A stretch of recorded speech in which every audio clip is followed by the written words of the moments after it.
Humans of planet Earth! Welcome back to JRE in a nutshell. Today we have a interesting conversation with Gad Saad. This guy has come 10 times.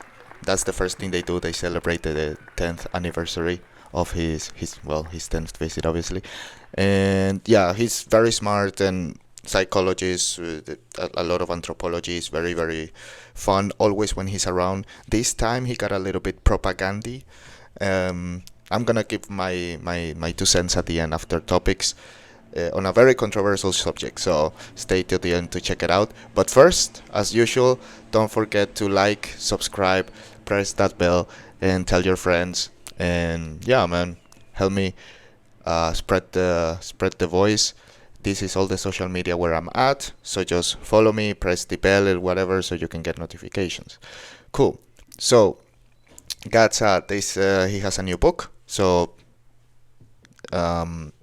his shit is very motivational, self-help kind of. Some of it is pretty interesting, more in the psychology side. And then they go to Israel, where he gets a bit complaining, and this is what I'm gonna talk about at the end in my 2 cents, even though it's a very controversial subject. I've had it. Like, fuck this. It's too much. It's too much crying for having killed so many. So, and Genghis Khan, they speak also, and very, very interesting things about history and stuff like this, AI as well, and there's so many different cool topics. So really, they talk about Trump and his trials. They speak about Bigfoot at some point, and the future of sex when it comes to the sex robots and AI, exactly, and George Soros being involved in some conspiracy. It's very, very cool, very, very cool interview, like, really. So I would give it 4.5 nuts.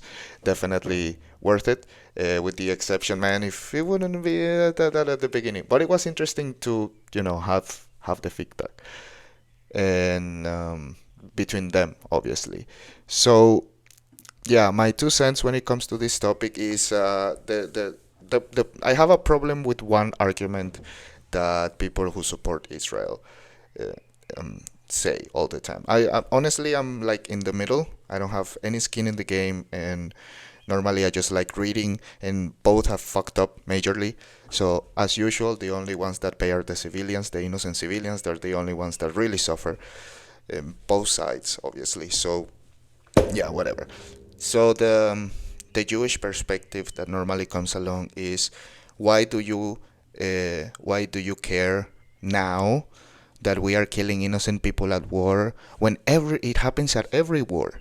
The Nazis did it, the Russians did it, the Africans did it, everybody has done it.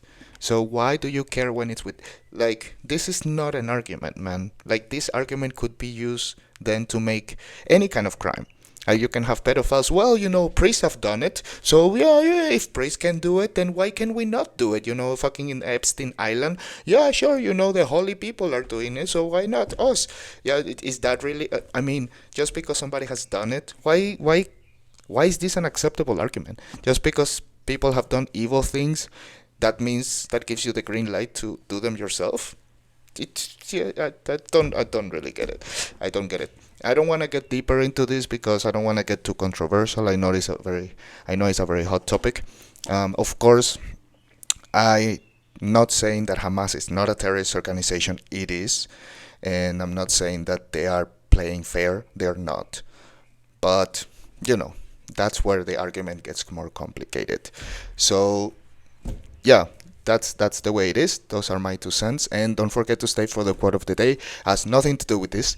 It's just a very interesting perspective on ideas and how do we accept and take ideas.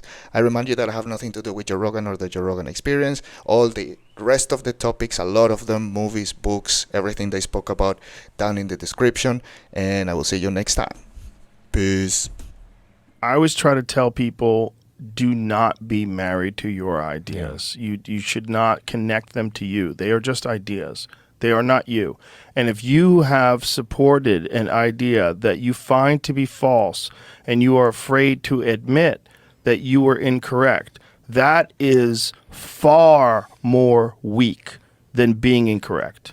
Because now you know that you were incorrect, but your pride is keeping you from admitting it. That is beyond foolish.